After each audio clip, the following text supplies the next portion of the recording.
Welcome to WBN 001. Welcome back to my dinner table. Today will be the review for the candidates seeking the Republican nomination in the race for the U.S. Senate seat. Today's review will be a little different than the other reviews that I have done. It will change from 3 main areas of strength for each candidate to 1. I will be giving 1 main strength for each candidate. Also, there are a lot of candidates in this race. However, many of them did not update things like their website or put out event calendars or things like that, so you knew where they were going to be to talk to them. That being the case, I narrowed it down to the 4 that I believe are at the front of this race. Prior to getting into the candidate reviews, there has been a lot of confusion and misunderstanding with 2 main areas that I need to give clarification on prior to giving the candidate reviews.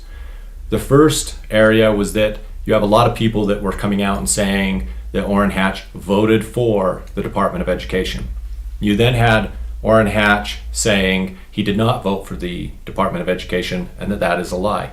In researching this, I found that both are true, and my explanation for this is as follows.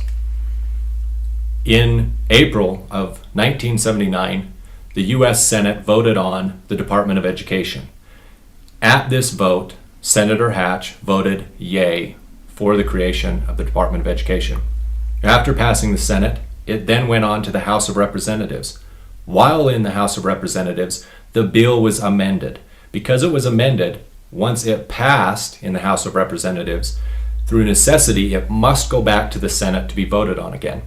When it went back to the Senate, several months later, 2 Republican votes changed towards the creation of the Department of Education. One of those votes was Orrin Hatch. He voted nay to the creation of the Department of Education. Interestingly enough, the other vote that changed was Utah's other senator at the time, Jake Garn. He did not vote for the bill. He was not a yay or a nay, he was a no vote. So I've had a lot of people say, well, one's dishonest. No, they're both honest. However, there are some people that believe that due to the nature of the issue, there should have been more clarification, but I believe at the end of the day, it's just important to point out that neither are lying, that both are honest, and that to my knowledge in researching the issue, is the actual story of where all of that controversy comes from. The second issue that was asked for clarification that really was a confusing one was Senator Hatch being the chairman of the Senate Finance Committee. If you listen to the debates, Senator Hatch states he will be the chairman of the Senate Finance Committee. In a lot of the advertising and commercials, they're very careful not to say he will be, but rather he may, different words are used, but it basically translates to that. The reason why is the chairman of the Senate Finance Committee is held by the majority party. Right now, the Senate is a Democrat majority. In order for it to become a Republican majority, 2 things have to happen. In this election cycle, the Republicans must pick up a minimum of 4 Senate seats that are currently held by Democrats, or there are 2 also independents that side with Democrats, but they must pick up 4 seats. Also, they must not lose a seat that is up for election.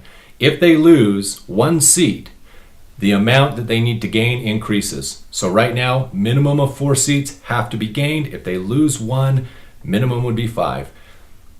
How this is viewed on my part is I look within our own state, where the chances of a Democrat beating our Republican nominee, not very good, I don't think. Not a lot, but some of the seats that are up for election that are held by Democrats are not seats that there is an outcry that they're running them out of town. The Democrat is retiring. So whether or not this is an easy task to achieve in gaining those seats is open to interpretation. But if that does not happen, Senator Hatch will not be the chairman of the Senate Finance Committee. It is dependent on that and that alone. he must have Republican majority in the Senate in order to be the chairman. So now that we've given clarification to those two areas, let's move on to the candidates. The first candidate that we're going to start with is Tim Alders. Mr. Alders, unfortunately, was not able to be viewed by a lot of people in the debates. I actually approached him on this, and he informed me that he wasn't invited, so to speak, on the event. So unfortunate. However, I'm going to tell you his biggest strength in talking with him and listening to him, and that is he's a think tank. This is an individual that it would not surprise me if literally he has burnt out computer screens because he's on it so much, researching and digging. If there's something that is about to come out, he probably already has it in hand, has read it, understood it, and he's ahead of the curve on it. So as far as anything that is a research of knowing who's doing what exactly it is, when, and that the research, he is just really on top of what's going on. Unless you've talked to him, you really cannot appreciate how much he is on top of that. You're not going to be able to pull the wool over on his eyes, that's for sure. He's going to know whether or not what you're saying is correct, and if it's not, he's going to call you out on it. The second individual that I'm going to talk about is Dan Lillenquist. Dan Lillenquist's single biggest strength, I believe, is he has gone out and actually addressed what is the elephant in the room, and that is the baby boomers. If you want to see some of the biggest natural disasters that have ever occurred in this world, it's likely that the individual that was at the helm in charge of those was a baby boomer. If you want to know who was in charge when the Social Security fund was being depleted, it's likely it was a baby boomer. These massive amount of laws that have been created over the past several decades that have resulted in the head of the IRS not being able to file their taxes on their own, those all came under the leadership and the guidance of baby boomers. So he is the first person that's actually gone in and said, this generation has created such a problem that it cannot continue. We have got to get in and address it and correct it.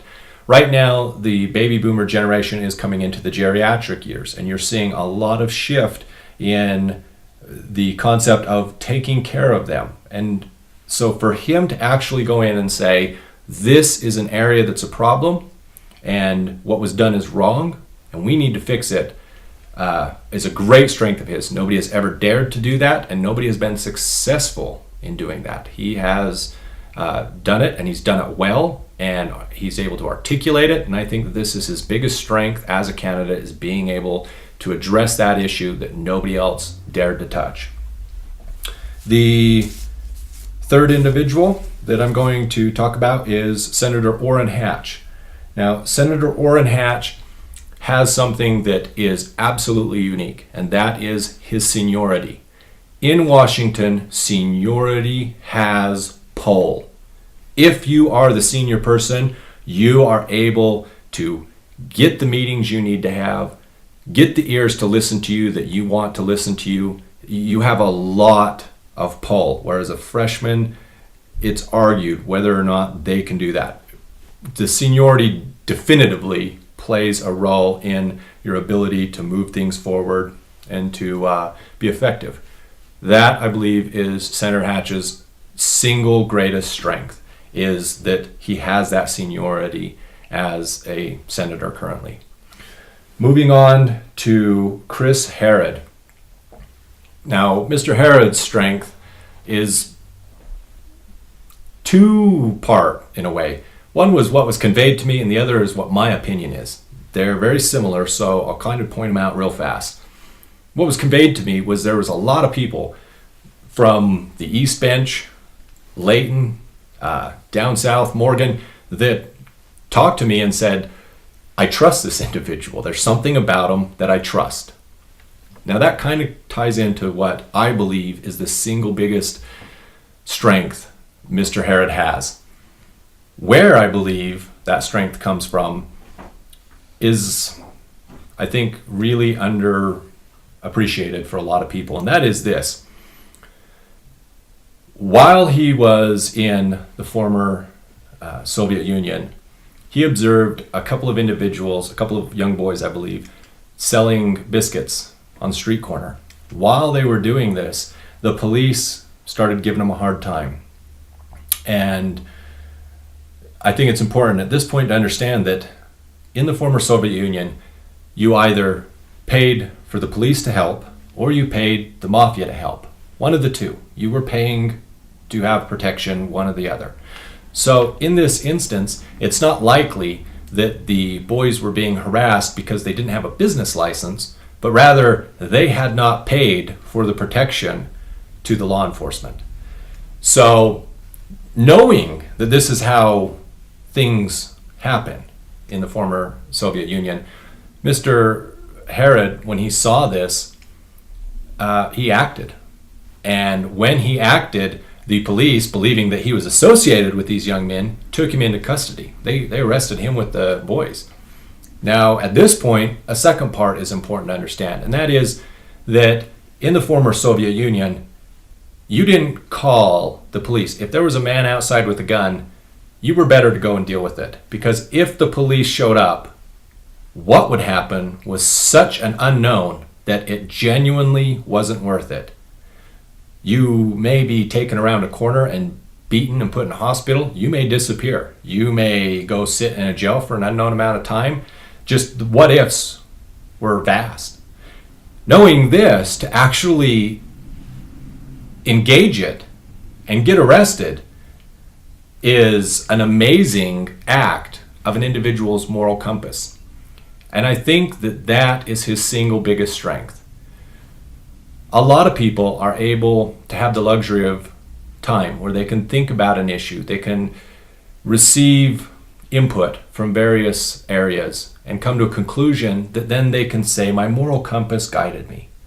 But really, for an individual to be in that circumstance with those possible outcomes, to have a moral compass that directed them without question as to how they would act, speaks volumes about what level of a man he is, the sum of who he is as an individual. Without question, that individual, if their moral compass says that it's wrong, they are not going to do it. Period. And I believe that that is Mr. Herod's single biggest strength, although it's not part of everything that he's campaigning on. It was something that, as from me, really spoke volumes about him as a man. That's going to conclude the review for the candidates in the race to have the Republican nomination for the office of U.S. Senator. Thanks for viewing. And we're going to do one last video coming up, and that'll be a final thoughts video. I hope that you watch it, and I hope that this has helped you out. Have a good day.